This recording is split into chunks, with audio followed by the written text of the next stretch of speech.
So here I welcome you to the part 43 of our Real J Advanced Question series. I recommend you to follow all the videos properly so that you can add something to your knowledge. खास करके आप organic और physical chemistry जिसमें ज्यादा conceptual portion होता है उसको मैं डिस्कस करने की कोशिश करता हूँ आपके साथ। और अगर आप प्रॉपरली पूरे वीडियोस देखते हैं राइट फ्रॉम पार्ट 1 टू जब तक ये वीडियोस आते रहेंगे आपके एग्जाम तक तो आते ही रहेंगे फॉर श्योर, उसके बाद भी आएंगे तो आपके नॉलेज में एक बहुत इम्प्रूवमेंट आपको मिलेगा। केमिस्ट्री को लेके आपका परसेप्शन भी चेंज होगा। तो चलिए शानदार क्वेश्चन के साथ है। आपको लगेगा काफी इजी है क्वेश्चन, ये तो विद इन द सिलेबस रहते हैं, हमारी हर चीजें विद इन द सिलेबस होंगी, कोई भी फालतू बात हम नहीं करेंगे। और पक्का मैं बता रहा हूँ इन क्वेश्चन में आप गलतियां करने वाले हो। आप गलतियां करने वाले हो, मुझे कमेंट करके जरूर बताएं कि आपसे गलती हुई या नहीं हुई इस क्वेश्चन।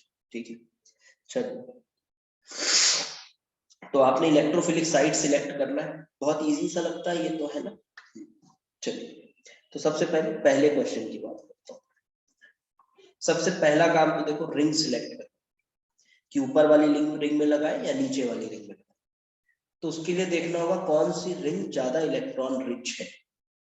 तो एक बात आपको क्लियर हो गया कि यहाँ पे देखें आप कि इधर हाइपर कॉन्जुगेशन नहीं हो पाएगा रिंग की तरफ, लेकिन यहाँ ये दो अल्फा हाइड्रोजन है और ये लोग अपने सिग्मा इलेक्ट्रॉन्स को हाइपर कॉन्जुगेशन में डालेंगे रिंग की तरफ। तो इस इलेक्ट्रॉन्स की, इस सिग्मा इलेक्ट्रॉन्स की वजह से इस रिंग में इलेक्ट्रॉन डेंसिटी थोड़ी बढ़ेगी, जिसकी वजह से इस रिंग में जो 5, 6, 7, 8 पोजीशंस है ये इलेक्ट्रोफिलिक सब्स्टिट्यूशन के लिए ज्यादा फेवरेबल हो। तो जिन्होंने 1, 2, 3, 4 सिलेक्ट किया है वो यही गलत हो चुका है। अब इसके बाद भी गलती होती है। क्या करते हैं बच्चे, मैं बता रहा हूँ।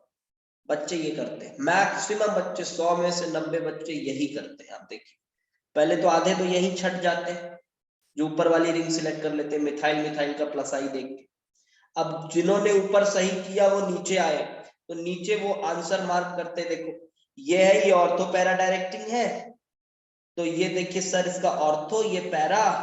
ऑर्थो पे रिपल्शन कम होता है, सॉरी ऑर्थो पे रिपल्शन ज्यादा होता है, पैरा पे रिपल्शन कम होता है। तो सर पैरा कर देते हैं, 6 कर देते हैं। गलत है, ठीक है।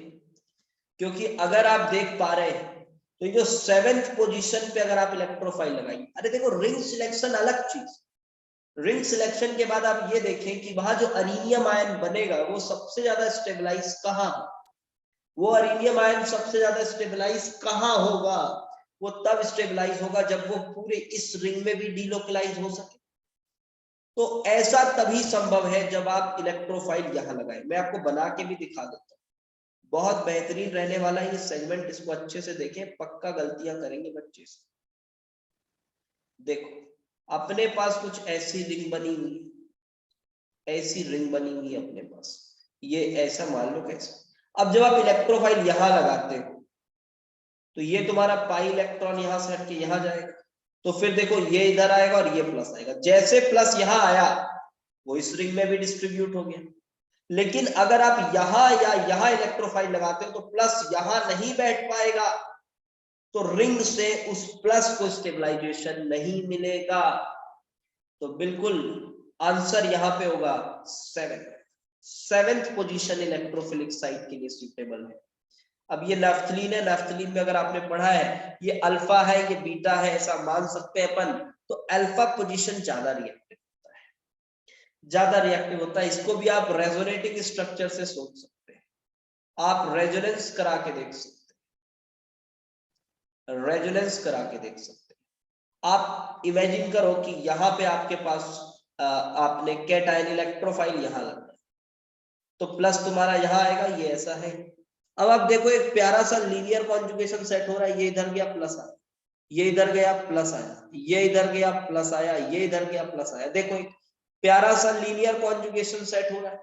लेकिन इसी चीज को अगर आप बीटा पर लगाते, बिल्कुल ध्यान से, इसी चीज को अगर आप बीटा पर लगाते, लगा दो बीटा पे, तो ये जो पॉजिटिव चार्ज है वो कहाँ उठ के जाएगी, यहाँ की डबल, यहाँ की डबल, यहाँ जाएगी पॉजिटिव।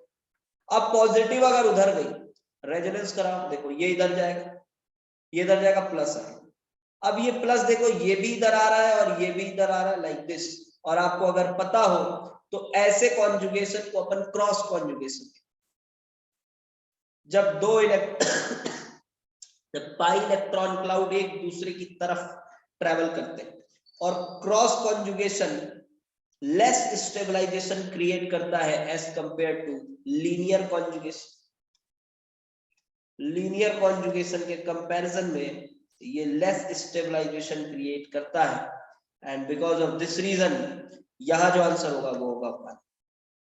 अब इस पे आ रहे हो, पहला काम रिंग सिलेक्ट करने का, फिर उस रिंग पे आपको स्टेबिलिटी देखनी होगी एरीनियम आयन, ठीक है।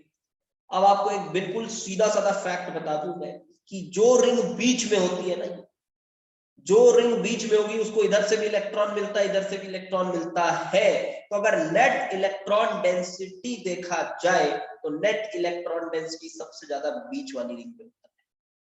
बीच वाली रिंग में सबसे ज्यादा इलेक्ट्रॉन डेंसिटी होता है। एंड यस, आपको ये बात पता होनी चाहिए कि यहाँ तो हर पोजीशन आइडेंटिकली है। यहाँ लगाओ, इधर लगाओ, इधर लगाओ, इधर, एक ही बात है, सब चारों तरफ एक ही बात है, तो आंसर विल बी 4 जी, बिल्कुल बीच वाली रिंग। तो फिर से सुनना इस बात को, मेरी पहली काम हमको ये करनी है कि आपको पॉजिटिव चार्ज की स्टेबिलिटी देखने से पहले जब दो रिंग्स है तो आपको ये देखना है कि किस रिंग में डेंसिटी ज्यादा है, तो बीच वाले में डेंसिटी। अब उनमें देखो आप कौन से साइट में पॉजिटिव सबसे ज्यादा स्टेबल, ये तरीका होता है, ठीक। यहाँ पे तो दोनों ही रिंग में इलेक्ट्रॉन डेंसिटी बराबर जैसा मान रहा हूं मैं, क्योंकि सेम रिंग से आजू बाजू दोनों सेम, तो इसमें कोई टेंशन। तो इसमें आंसर इज 4।